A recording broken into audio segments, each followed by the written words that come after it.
Assalamualaikum warahmatullahi wabarakatuh. Halo, apa kabar? Jumpa kembali dengan podcastnya FIKK UNESA. Setelah sekian lama kita tidak jumpa, kali ini kita berjumpa kembali dan suasananya adalah suasana Ramadan. Nah, setiap Ramadan kita pasti menjalankan ibadah puasa, kemudian juga ibadah-ibadah yang lainnya.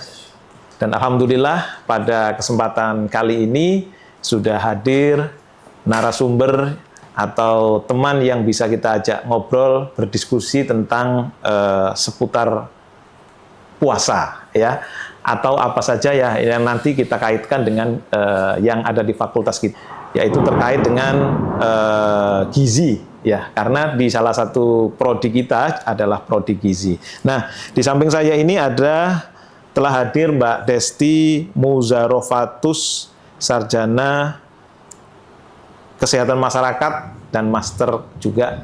Mudah-mudahan ini nanti bisa memberi wawasan kepada kita bersama. Selamat datang Mbak Desti. Ya, terima kasih. Terima kasih juga ya sudah memberi kesempatan dan waktunya untuk kita sejenak berdiskusi atau ngobrol-ngobrol lah, jangan berdiskusi ya. Iya. Ya, Mbak Desti, ini kan kita di suasana Ramadan. Nah, ini tadi kebetulan di setiap periode tertentu di Fakultas Ilmu Keolahragaan ini juga ada semacam diskusi gitu ya. Nah, ini tadi saya culik ini beliau. Tadi temanya adalah sehat di Ramadan, fit di Lebaran dengan gizi seimbang. Ini judulnya keren banget ini. Mudah-mudahan ini nanti obrolan kita juga keren ya. Amin ya, mudah-mudahan nanti bisa memberikan insight juga ya buat teman-teman Pak G. Iya, iya. Oke, baik Mbak Desti, ini kan kita menjalankan ibadah puasa dan tidak tanggung-tanggung ya selama 1 bulan. Berarti kan butuh strategi, butuh stamina, butuh ya persiapan khusus gitu ya. Nah, ini kebetulan kita sudah berjalan, tapi kita abaikan aja yang sudah berjalan karena kita sudah berada di paruh waktu Ramadan ya. Sudah setengah ya, hampir Pak, ya? separuh ini ya. Iya. Nah, kira-kira apa ini persiapan atau mereka-mereka atau kita-kita yang mau puasa dengan boleh dikatakan sempurna begitu. Kira-kira apa ini menurut ilmu gizi? Iya, betul-betul. Iya, benar.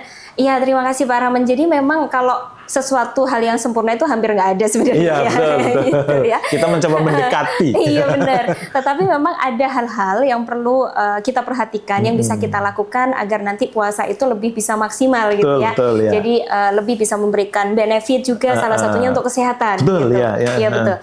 Nah, salah satunya memang perlu ditunjang dengan gizi yang baik gitu ya. Jadi gizi itu apa? Gizi itu adalah sekumpulan atau zat-zat yang ada di semua makanan gitu. Jadi kalau misalnya kita bilang semua makanan itu bergizi, semua makanan itu bermanfaat, semua makanan itu fungsinya adalah saling melengkapi begitu ya. Sehingga memang semuanya adalah bermanfaat untuk kita, tergantung ya. Tergantung nanti bagaimana porsinya ya, jenisnya apa yang kita pilih, bagaimana pengolahannya agar nanti bisa memberikan benefit yang maksimal untuk kesehatan terutama di bulan suci Ramadan. Iya, nah sekarang kita mau tahu ini kalau gitu manfaat puasa sendiri bagi tubuh itu apa sih kira-kira? Ya, betul ya.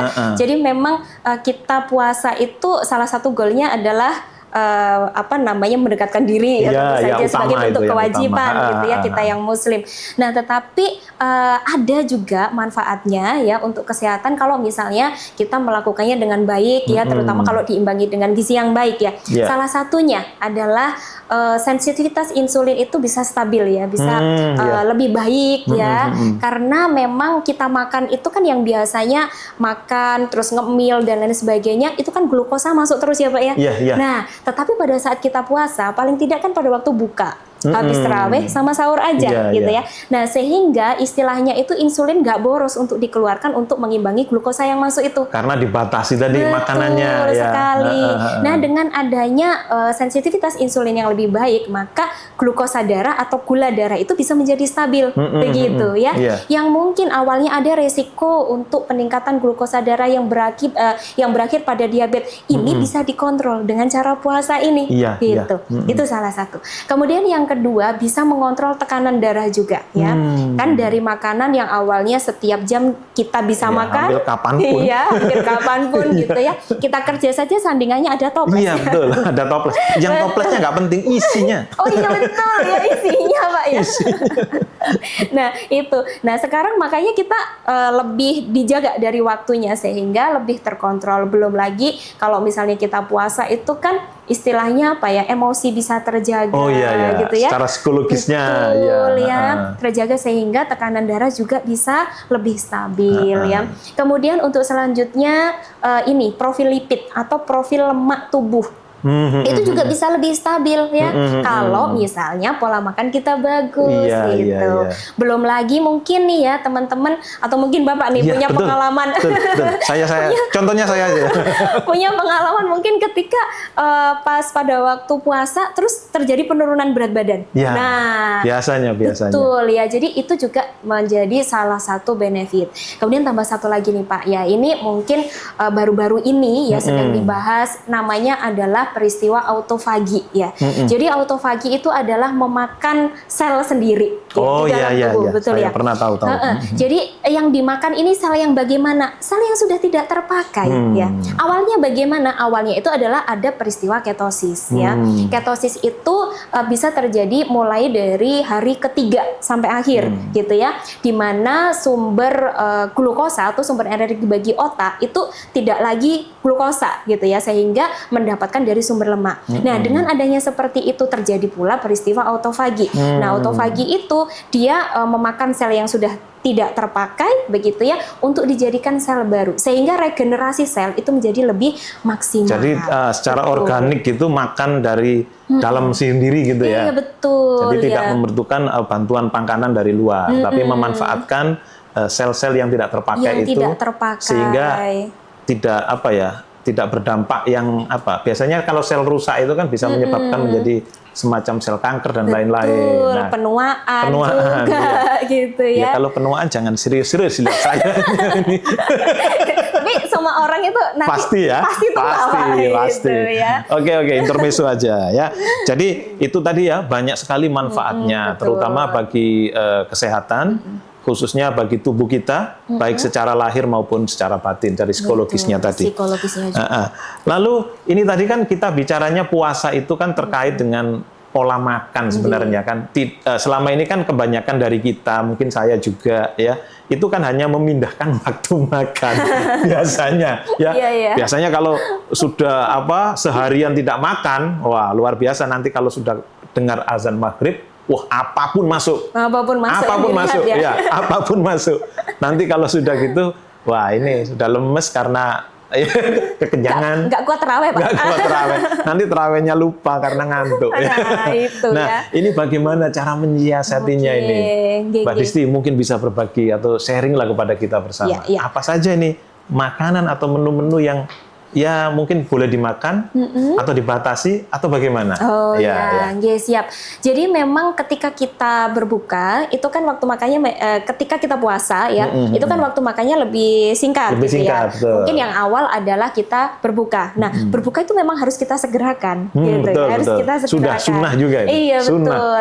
Nah, tetapi meskipun itu sesegera mungkin, kita tetap perlu memilah dan memilih ya, mana yang harus masuk dulu, mana yang nanti gitu ya. Nah, memang ketika kita puasa, itu yang kita butuhkan pertama kali adalah mengembalikan hidrasi. Berarti apa? Cairan. Minum dulu. Ya, betul. Cairan yang harus masuk dulu, tetapi bukan es teh. Biasanya kolak saya, Mbak. Kolak ini. Kolak dulu. Iya, betul. Mungkin gini, Pak ya. Sekarang kita bisa menyiasati. Ketika ada kolak ya boleh kita makan ya. Tetapi mungkin yang pertama kita mengutamakan cairan dulu. Jadi air putih dulu air aja putih, gitu ya. Ini agar kita juga bisa mencapai paling tidak 8 sampai 12 gelas per hari ya. Jadi meskipun puasa kita nggak boleh mengabaikan itu. Iya, gitu, itu kadang lupa ya. Iya. Kadang lupa. Mungkin asik dengan yang manis-manis tadi. Itu dia ya. Padahal tubuh kita glukosa ini sebagian besar tersusun dari cairan. Maka ya. kita perlu mengembalikan kebutuhan cairan itu. Jadi pertama kita bisa minum air dulu ya, baru nanti kita mengembalikan kadar glukosa. Nah, kadar glukosa ya salah satunya dari makanan manis begitu. Nah, tetapi Bapak ya, ada hal yang perlu kita ketahui bersama bahwasanya glukosa ya itu sumbernya adalah dari karbohidrat. Karbohidrat itu ada yang kompleks, ada yang sederhana gitu ya. Nah, ketika sederhana kayak semacam gula ya gitu ya, itu nanti lonjakan glukosa darah kita itu meningkatnya cepat banget gitu. Instan gitu ya. Betul. Jadi ketika misalnya kita habis puasa sehari gitu ya, itu kan turun glukosa darah. Ya. Nah, ketika itu kita langsung makan yang manis banget, apalagi dalam jumlah yang banyak, itu meningkatnya drastis. Nah, ketika meningkat drastis, otomatis kan insulin itu dikeluarkan rombongan, Pak. Untuk apa? Untuk menyeimbangkan ini si glukosa agar bisa masuk ke sel, begitu. Nah, itulah justru yang malah beresiko untuk meningkatkan, untuk meningkatkan resiko diabetes dan lain sebagainya. Nah, sehingga kita pakai cara yang slow aja. Nah, ini apa ini? Cara yang slow ini gimana ini? Cara yang slow. Sebenarnya di Muslim itu kan kita ada sunnah untuk mengonsumsi kurma. Iya, 3 butir kurma. Betul, atau pakai yang ganjil, tapi ganjilnya ya jangan 13 gitu ya. 9 lah. Mendekati. Itu. Jadi memang kita kan disunahkan kurma ya. Karena kurma itu sebenarnya dia sumbernya adalah fruktosa. Fruktosa itu juga sebenarnya karbohidrat sederhana, Pak, gitu ya. Tetapi dia itu ada serat di dalamnya. Sehingga penyerapannya pelan-pelan. Begitu. Nggak drastis seperti yang minuman manis itu ya. Betul, ya, jadi pelan-pelan sehingga insulin yang dikeluarkan itu juga pelan-pelan gitu ya. Nah, itulah sebenarnya tujuan kita agar nanti glukosa darah kita tetap stabil, bukan yang naik turun secara drastis gitu.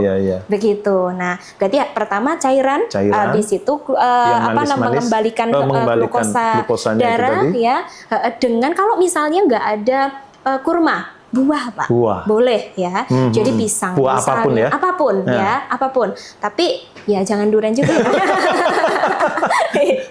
Ini yang perlu dicatat ini ya. Buah ya, setidaknya pisang lah, jangan langsung durian. Karena durian itu bukan berarti karena lemak aja ya, tetapi kan dia itu bergas, Pak. Betul. Ya, itu salah satunya juga. Nah, ketika kita awal makan terus kena durian bergas, malah kembung nanti. Gitu. Jadi kita pakai yang aman saja, mungkin pisang ya, pepaya boleh, semangka juga ada apa-apa. Apalagi dia berair ya, jadi membantu mengembalikan pir boleh gitu ya.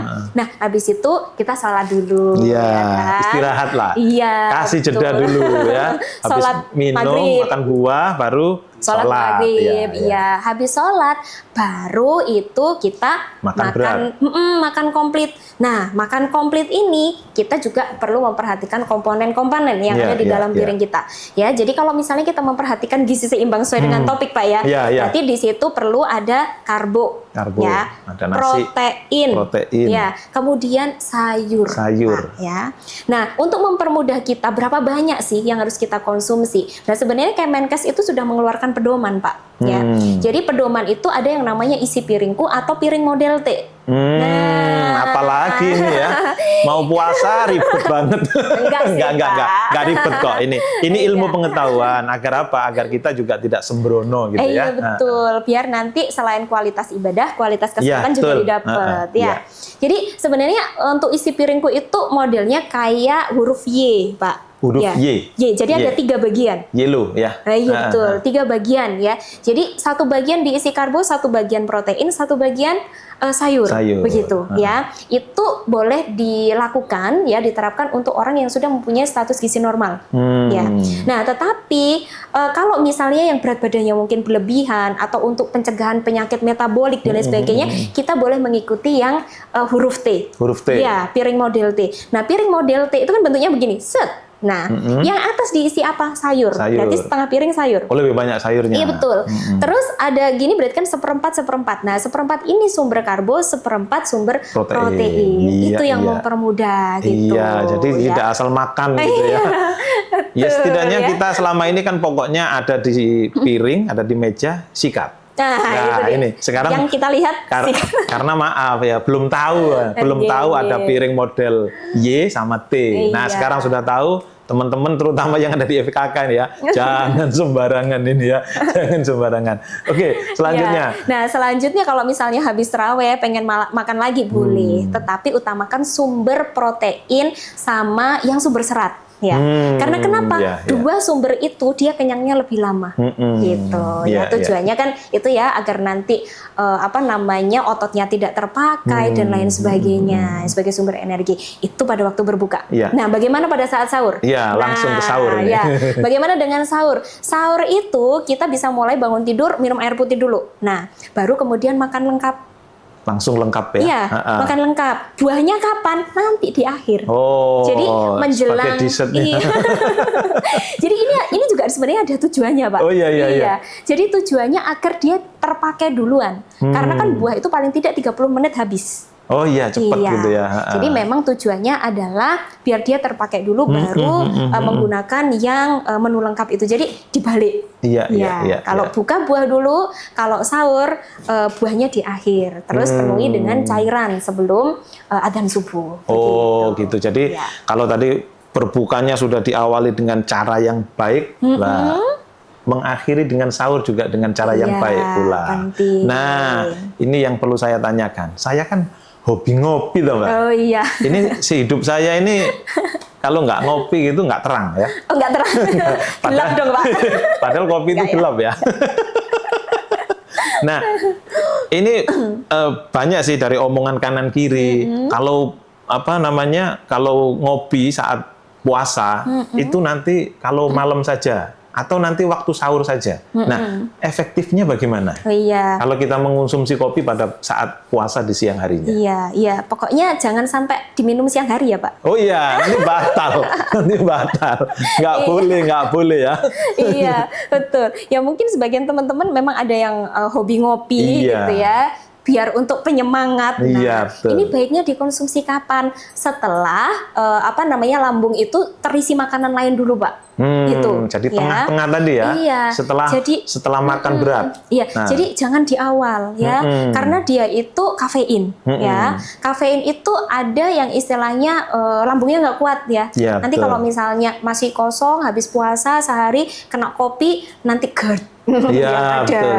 Gitu ya. Jadi bisa dikonsumsi setelah lambung itu terisi makanan yang lain dulu gitu. Baru nanti boleh kopi ya. Tetapi mungkin kalau misalnya kopi malam nanti mengganggu jam istirahat nggak itu? Nah, itu juga perlu dipertimbangkan. Iya, betul. Nah, nanti kalau kopi sebelum sahur atau waktu sahur, nanti ada dampaknya juga waktu kita berpuasa? Oh iya. Jadi kopi itu salah satunya dia kayak semacam diuretik, Pak. Diuretik itu dia mengeluarkan cairan. Ya. Oh iya. Jadi kalau misalnya semakin banyak dikonsumsi gitu ya, itu nanti takutnya ke belakangnya sering dehidrasi malah. Oh gitu. Itu salah satu dampak. Iya. Oh ya, makanya ya orang yang suka ngopi itu biasanya memang agak sering ke belakang. Iya, betul. Jadi memang kita juga perlu memperhatikan berapa banyaknya. Ya mungkin bisa dikira-kira lah tidak terlalu banyak karena itu takutnya nanti mengganggu proses puasa di siang harinya. Begitu. Oke. Satu lagi, Pak. Apa nih? Iya. Jadi selain itu tadi kopi, mungkin kita juga perlu memperhatikan asupan makanan yang asin-asin. Asin, contohnya? Asin itu, kerupuk. Pak. Iya, betul. Kerupuk, gorengan, Pak Kloto. Pak Kloto ya asin kan? Iya.